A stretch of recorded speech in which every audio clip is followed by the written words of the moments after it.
नमस्कार सभी को। मैं doctor Neha, female fertility specialist, Bharat homeopathy से। आज के इस वीडियो में हम बात करेंगे बच्चेदानी में सूजन क्या होता है। जब कोई भी डॉक्टर आपको बताए कि आपकी बच्चेदानी में सूजन है, तो हम डॉक्टर्स एक्चुअली आपको क्या कहना चाहते हैं। आज इस वीडियो में उन सब चीज़ों के बारे में बात करेंगे। बच्चेदानी में सूजन या बच्चेदानी के रास्ते, वजाइना या सर्विक्स में किसी भी प्रकार का जब कोई इन्फ्लेमेशन हो, इन्फेक्शन हो या वो साइज़ में बड़ी हो जाए, तो उसे हम कहते हैं बच्चेदानी का सूजन है ये। कई कारण से ये हो सकता है। कई बार बच्चेदानी में सूजन इन्फेक्शन की वजह से होता है, कई बार उसके अंदर गांठें हैं इसलिए हो जाता है, कई बार कैंसर के कुछ केसेस होते हैं। तो ये कुछ 3-4 मोटे-मोटे कारण हैं और इन एक-एक कारण को अलग-अलग हम समझेंगे। सबसे पहले बात करते हैं जब बच्चेदानी में सूजन किसी प्रकार के इन्फेक्शन की वजह से हो।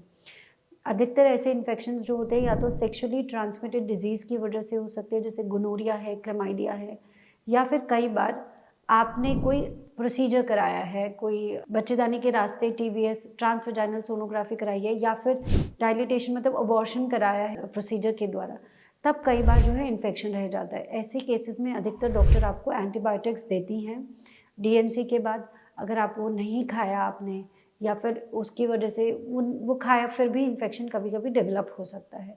तो ऐसे केसेस में आपको फ़ीवर के सारे जो सिम्पटम्स होते हैं, बुखार आना, ठंड लग के बुखार चढ़ना, जोड़ों में दर्द होना, ये सारे सिम्पटम्स आपको हो सकते हैं। साथ ही साथ आपको गंदे पानी की शिकायत हो सकती है, ब्लीडिंग कॉम्प्लिकेशंस हो सकते हैं, पेट में नीचे की तरफ हल्का-हल्का दर्द रह सकता है, कई बार वो दर्द बढ़ भी सकता है मेंसेस के टाइम पे। तो ये सारे लक्षण आते हैं। और कई बार ये होता है कि इस समय अगर महिला कंसीव करने की कोशिश करे तो कंसीव नहीं कर पाती है क्योंकि एक्टिव इन्फ्लेमेशन है। कई बार क्या होता है, इन्फेक्शन अगर समय पे कंट्रोल नहीं किया गया तो वो इन्फेक्शन पूरे बच्चेदानी और पूरी आपकी अंडाशय नली, फैलोपियन ट्यूब्स और इनफैक्ट ओवरी को भी इन्वॉल्व कर लेता है। ऐसे में इस कंडीशन को हम पेल्विक इन्फ्लेमेटरी डिजीज़ बोलते हैं और ये जब इन्फेक्शन बढ़ जाता है, कंट्रोल नहीं हुआ, तब ऐसी सिचुएशन डेवलप हो जाती है। पीआईडी मतलब पेट के निचले हिस्से में पूरी अंदर तक सूजन है, इन्फ्लेमेशन है, इस कंडीशन को कहा जाता है। ऐसे में कारगर दवाइयाँ लेना बहुत ज़रूरी होता है। अगर आप ये दवाइयाँ नहीं लेंगे, तो आपके जो बच्चेदानी है, ओवरीज़ हैं, वो आगे चल के पूरी तरह खराब हो सकती है। तो सही समय पे इन्फेक्शन को कंट्रोल करना बहुत ज़्यादा ज़रूरी होता है। कई बार पेशेंट को बहुत ज़्यादा सिम्पटम्स नहीं होते हैं, इसलिए पेशेंट अपनी इन सिचुएशंस को इग्नोर करते रहते हैं। तो आप बिल्कुल भी लापरवाही ना करें और अगर आपको डायग्नोस हुआ है कोई भी पीआईडी, पेल्विक इन्फ्लेमेटरी डिजीज़ है या कोई भी इन्फेक्शन डायग्नोस हुआ है, तो उसकी तुरंत ही दवा शुरू कराएँ। अब हम बात करते हैं दूसरी सिचुएशन के बारे में, जिसको हम यूट्राइन फाइब्रॉइड्स बोलते हैं। अधिकतर यूट्रस में, बच्चेदानी में 2 तरीके की गाँठें होती हैं। ये रसौली हो सकती है, पॉलिप हो सकती है। दोनों ही गाँठें अगर साइज़ में छोटी है, तब तो आपको कंसीव करने में कोई परेशानी नहीं होगी और अधिकतर लक्षण भी नहीं होते हैं। लेकिन अगर ये साइज़ में बड़ी हो और आपको डिपेंड करता है कि ये कहाँ से ओरिजिनेट करती है। बच्चेदानी की जो सबसे अंदर की लेयर होती है, उसमें कुछ लेयर्स होती हैं। अगर ये बाहर की तरफ है तब तो ठीक है, लेकिन अगर ये अंदर की तरफ से आ रही है, तो ऐसे में ब्लीडिंग कॉम्प्लिकेशंस पेशेंट को हो सकते हैं। महीने के दौरान ज़्यादा ब्लीडिंग होना या महीने के बीच में ब्लीडिंग हो जाना और पेट में भारीपन जैसा महसूस होना।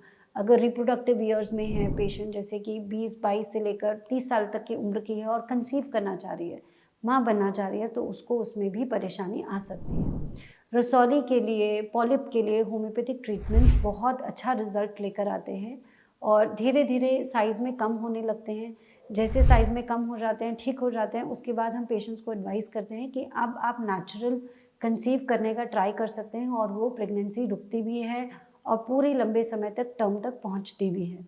कई बार यूट्राइन फाइब्रॉइड के साथ पेशेंट्स समय से पहले अगर कंसीव कर ले, तो क्योंकि बच्चे को पनपने की जगह नहीं मिलती है, तो ऐसे में अबॉर्शन होने के या मिसकैरेज होने के चांसेस रहते हैं। तो पहले अपने यूट्राइन फाइब्रॉइड को ठीक करना बहुत ज़रूरी है। अगर वो कॉम्प्लिकेट कर रहा है तो उसके बाद अब नॉर्मल और हेल्दी प्रेगनेंसी के लिए आप उम्मीद कर सकते हैं। अब हम बात करते हैं तीसरी प्रकार की ऐसी बच्चेदानी में सिचुएशन जहाँ पे बच्चेदानी में सूजन आ सकती है। उसे एडिनोमायोसिस कहते हैं। ये एक प्रकार की ऐसी समस्या है जहाँ पे आपके बच्चेदानी की जो सबसे बाहर की लेयर होती है, एंडोमेट्रियम, जो टूट के बाहर गिरती है मेंस्ट्रुअल ब्लीडिंग की तरह, वो आपकी अंदर वाली लेयर में पहुँचने लगती है, यानी मायोमेट्रियम में पहुँचने लगती है। और ऐसे कंडीशन में पेशेंट ये कंप्लेन करता है कि पहले मुझे महीने से पहले दर्द होता था या महीने के दौरान 2 दिन ही दर्द रहता था।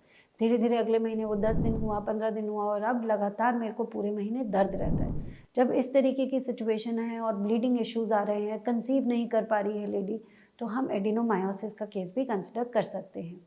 ऐसे में रेलेवेंट जांचें हम कराते हैं ये देखने के लिए केस किस डायरेक्शन में है, कितना सीवियर है और उसके अकॉर्डिंग दवाइयाँ डिसाइड की जाती है और हम पेशेंट्स को दवाइयाँ देते हैं। तीनों ही केसेस में बच्चेदानी में किसी भी प्रकार की सूजन हो या ऐसी कोई भी समस्या है जिसकी वजह से आप माँ बनने में आपकी बाधा आ रही है, आपको दिक्कत आ रही है, आप कंसीव करना चाह रहे हैं पर हो नहीं पा रहे हैं, तो ऐसे में पहले अपने इंटरनल ऑर्गन्स को स्ट्रॉन्ग बनाना बहुत ज़रूरी होता है।